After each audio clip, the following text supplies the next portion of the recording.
The main aspiration of President Putin was to convince these leaders, the new allies and partners as part of the BRICS arrangement, to evolve sort of a financial system around the world which could help circumvent Russia and its other partners, the Western-controlled banking system. In case of a major attack by Israel against Iran, the reports are that the Iranians could launch up to 1,000 missiles against Israel. Why this constitutional amendment? Why was there so much rush to pass it? The answer from my perspective is it was very existential.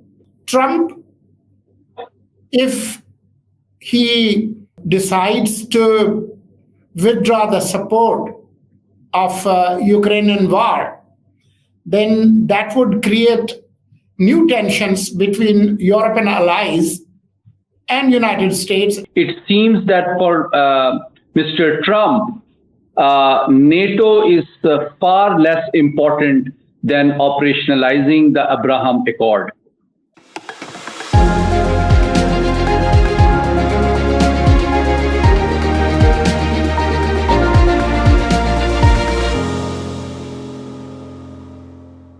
With a fresh episode of The Weekend, I am Murtaza Solangi. And I am Muhammad Ali. Last week, we tried to discuss the major international, regional, and national issues. If you take a look at the news landscape, you will find out that few major events on the global scale that happened this week were mainly the BRICS Summit in Kazan, Russia, and the continuing conflict in Middle East after Israel's invasion of Lebanon and constant killing spree, both in Palestine and Lebanon. In Pakistan, few major developments took place, especially the passage of 26th Constitutional Amendment, which was pending for almost more than a month. And today, on Friday, the new Chief Justice of Pakistan appeared in the full court reference as it was the last day of Chief Justice Qazi Faiz Isa. Tomorrow, on Saturday, the 26th, which happens to be the birthday of Qazi Faiz Isa, new Chief Justice Yahya Afridi will be sworn in at the President House late in the morning on Saturday. So these are three major developments we will try to analyze. Thank you, Shadi. Syed Muhammad Ali is with us. Let's go straight to BRICS that has ended in Kazan, Russia. What are the key takeaways, Syed Muhammad Ali? Thank you, Murtaza. I think there are three very significant takeaways that one can identify after this historic BRICS summit. First is the timing of this summit. This is perhaps the most significant and largest international summit-level event hosted by Russia since its conflict with Ukraine started. And as part of the Western powers strategy, one of the major prongs was to diplomatically and politically and financially isolate Russia from the rest of the world. So this event symbolizes President Putin's attempt at presenting himself as still influential, relevant to the international system, and he was able to bring together leaders from at least 36 different countries, including some of the key allies of the US in Asia Pacific in the form of Prime Minister Modi, and a NATO member vying for membership of BRICS like Turkey. And the second aspect was 4 new members joined this particular summit, 2 from the Middle East and 2 from Africa. The Middle Eastern countries, 2 very significant and important countries, Iran and UAE, joined as members, whereas the 2 African countries included Egypt and Ethiopia. So this indicates that this organization, despite its somewhat modest contributions and gains, continues to grow and draw interest from around the world. And the third most significant aspect is the hope and the main aspiration of President Putin was to convince these leaders, the new allies and partners, as part of the BRICS arrangement, to evolve sort of a financial system around the world which could help circumvent Russia and its other partners, the Western-controlled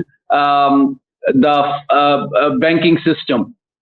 But I think in that case, the progress is very slow, and which reflects the complexities of the matter.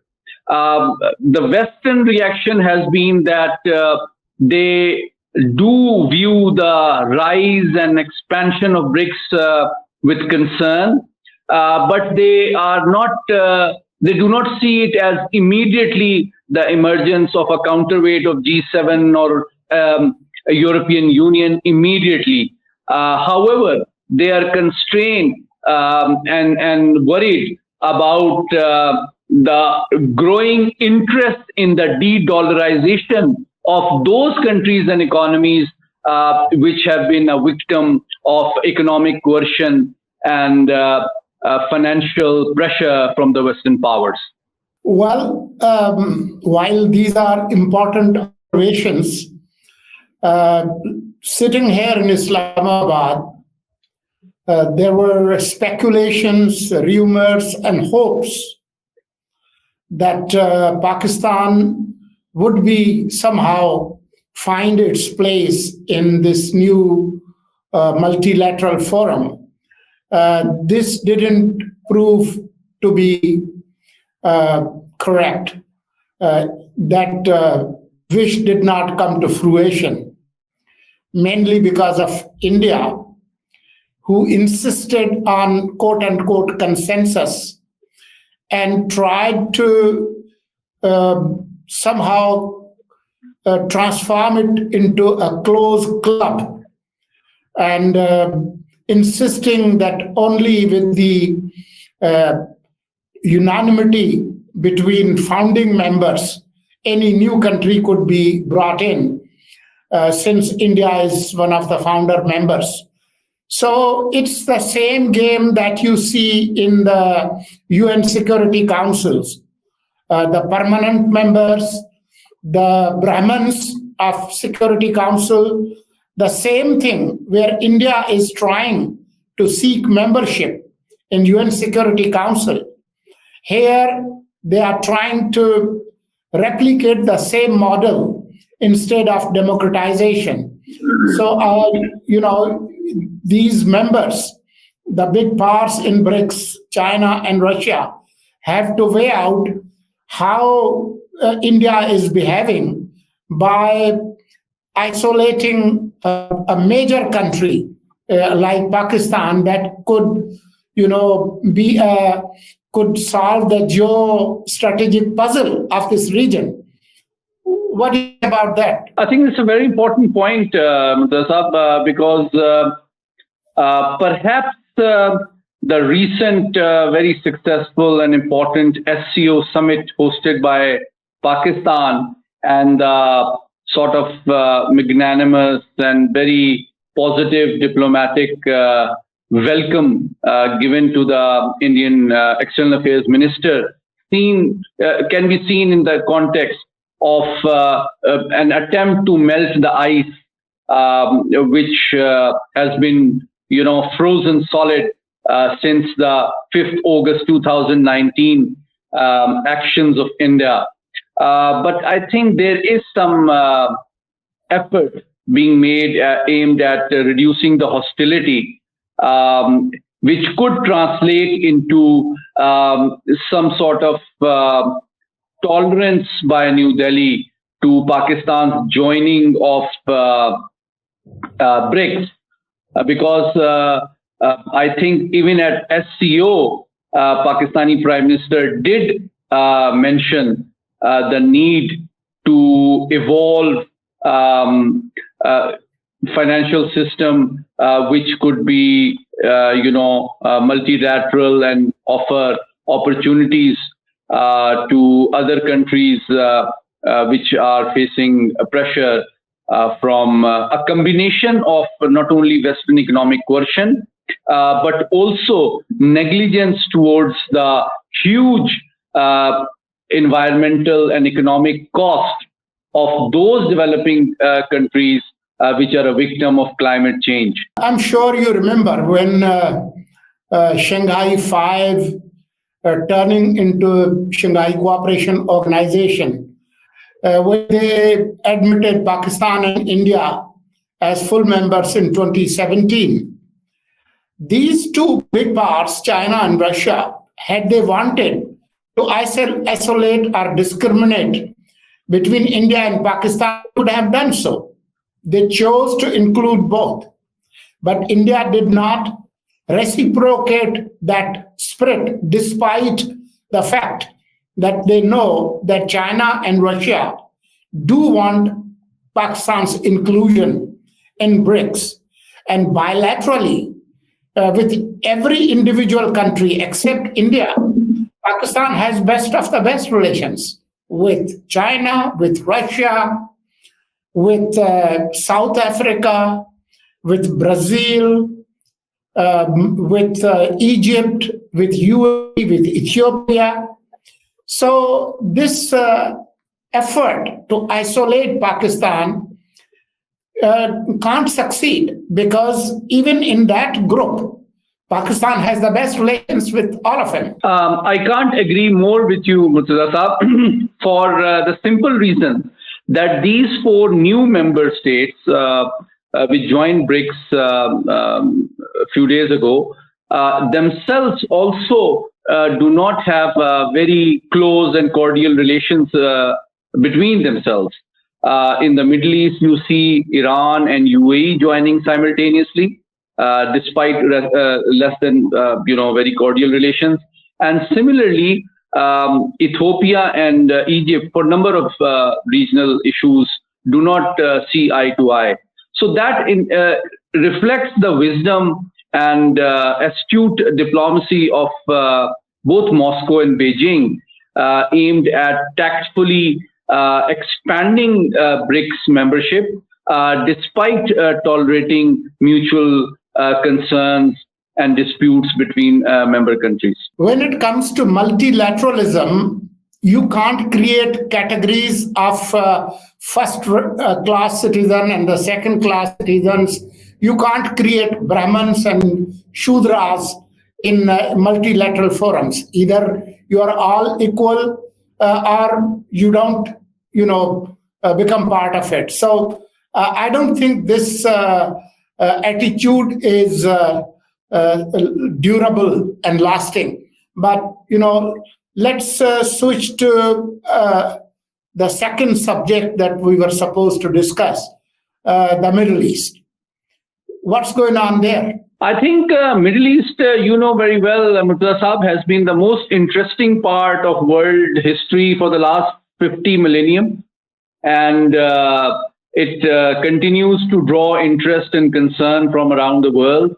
And the most recent developments I'll share with you are, let's classify them in diplomatic, security, and military domains.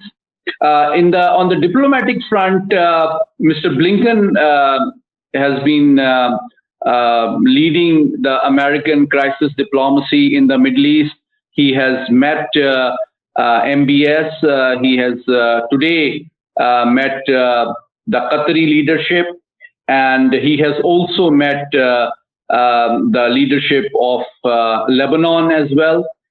U.S. has announced relief assistance of about $135 million, and stressed upon Israeli leadership to consider the assassination of Yahya Sinwar as a symbolic victory, and stop short of further escalation and ending of hostilities, and showing willingness to negotiate with Hamas through Qatar and Egyptian good offices to facilitate the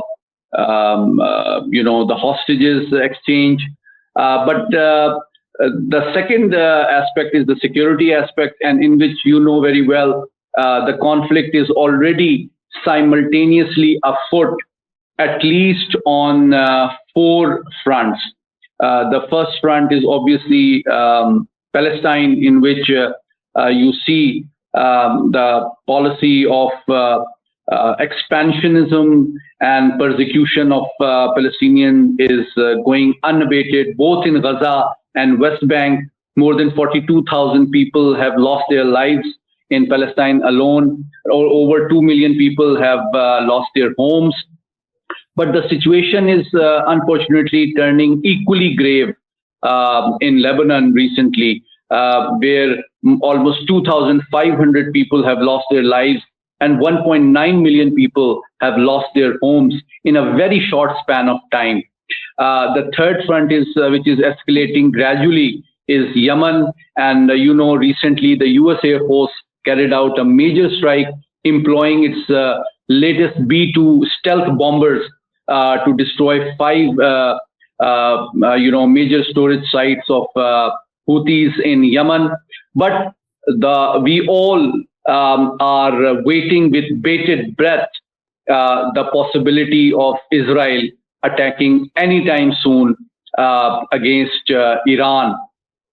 And the 3 types of targets which have been so far discussed are the oil installations, the military installations, or the nuclear installations.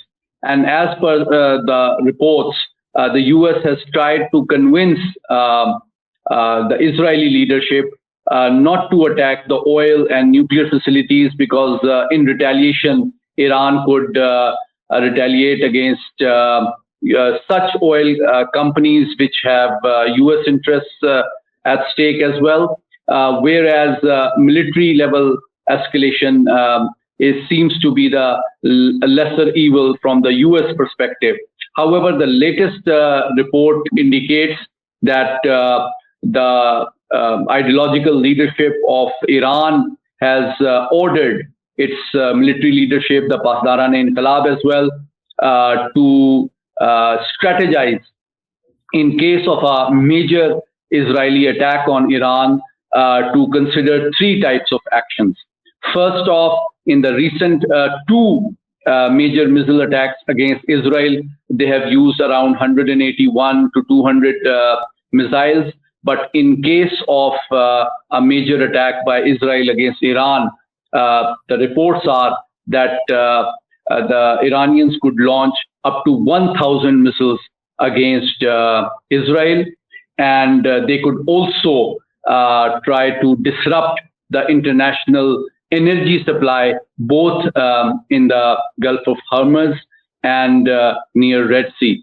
So that is the situation right now. But on Monday, we expect the Mossad chief, the CIA chief, and the U.S. State Department officials to meet with the Qatari leadership and Egyptian leadership in order to try to convince both Hamas and Israel to agree to exchange of hostages to disincentivize a further escalation between Iran and Israel as well. But I would like your perspective on it as well. I would be very interested in knowing that while we are discussing this, we are only 10 days away from American elections.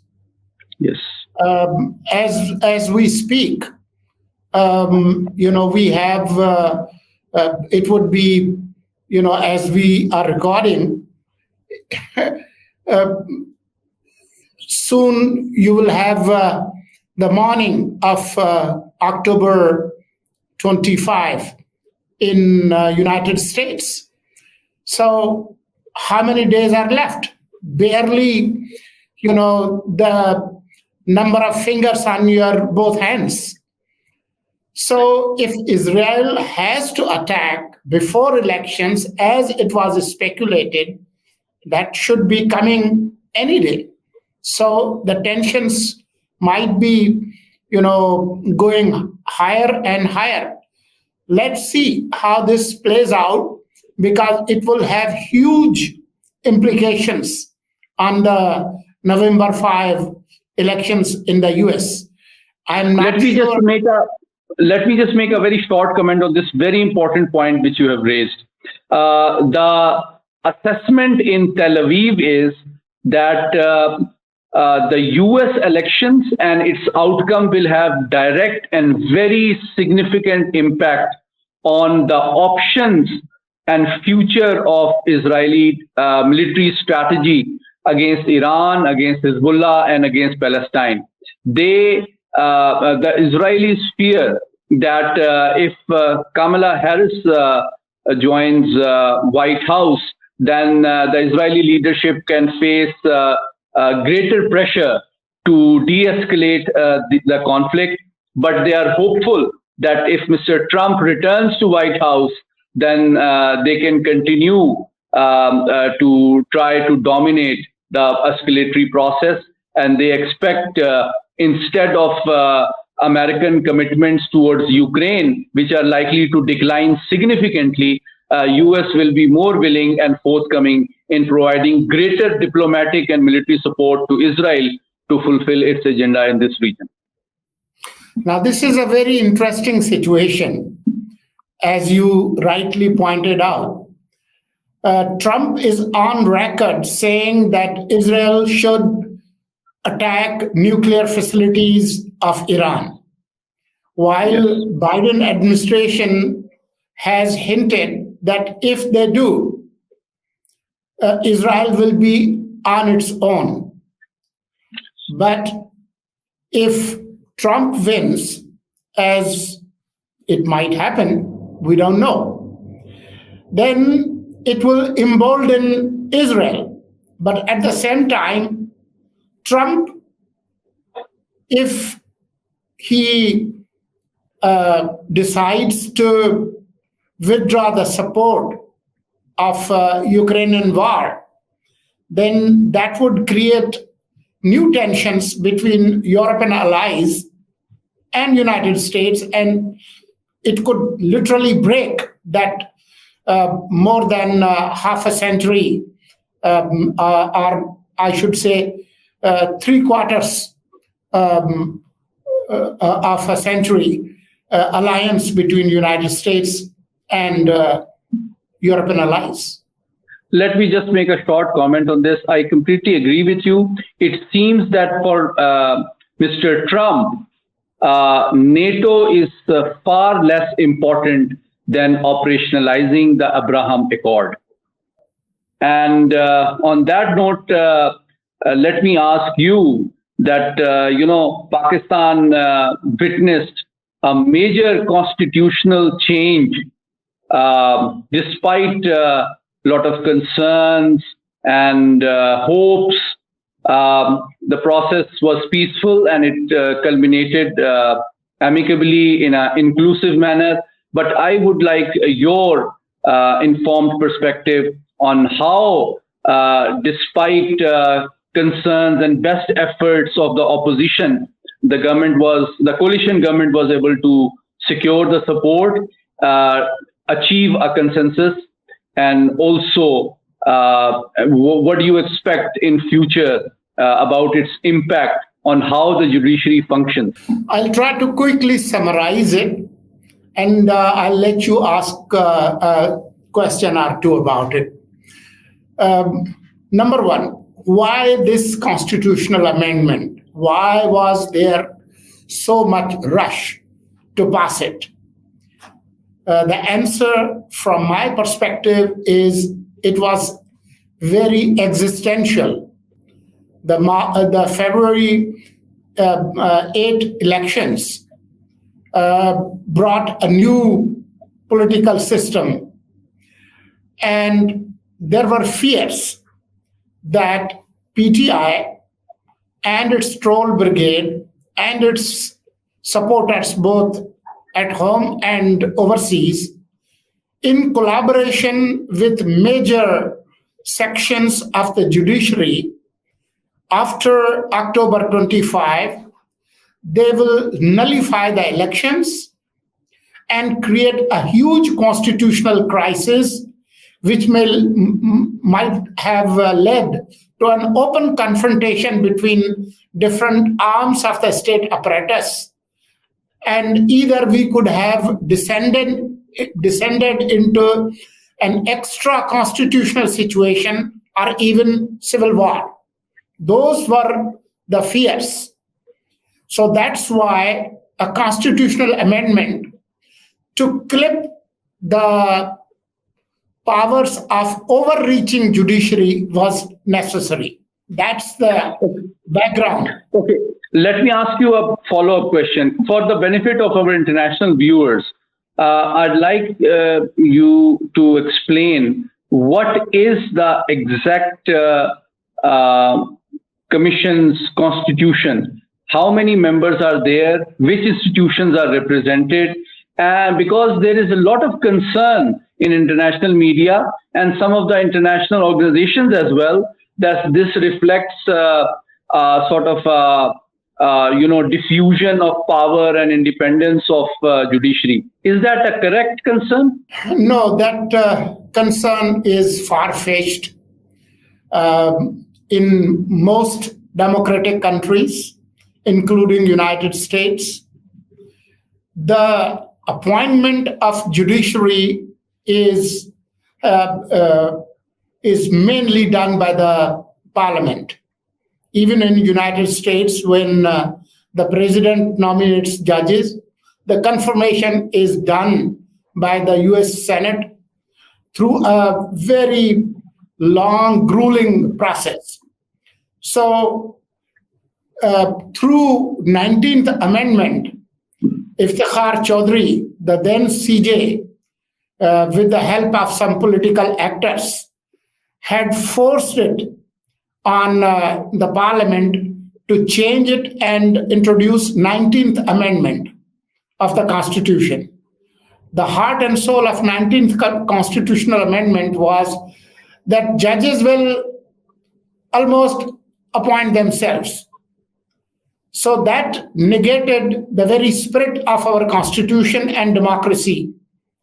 So, you have seen those dismissal of two prime ministers, Gilani, Nawaz Sharif, and many other judicial actions, which had almost paralyzed multiple governments, just like paralyzing Nawaz Sharif government, Shahid Khakan's government, People's Party government. So that was needed. The new 26th Amendment, the heart and soul of it is that the parliament and its committee, where it's not just the majority of the ruling party, including opposition, including the upper house, they will decide the appointment of the Chief Justice. The outgoing Chief Justice will send a list of 3 senior-most judges, and the parliamentary committee will pick one of them, which they have in the case of Yahya Afridi. For the appointment of a constitutional bench, there's a different mechanism in place. that has the representation of bars, the attorney general, the members of Senate, and two members from outside the parliament, one representing a woman and one representing minority. So this is a complex process, but I would say the heart and soul of this amendment is to embolden the supremacy of the parliament and parliament's supremacy in electing or nominating or appointing the judges. Mr. Saab, thank you so much for explaining it very frankly and clearly and addressing the concerns being raised about this process, which is complex, but inclusive and transparent, which is the most important thing. Viewers, thank you so much. I think it's time to say goodbye to you and our viewers, and see you next week.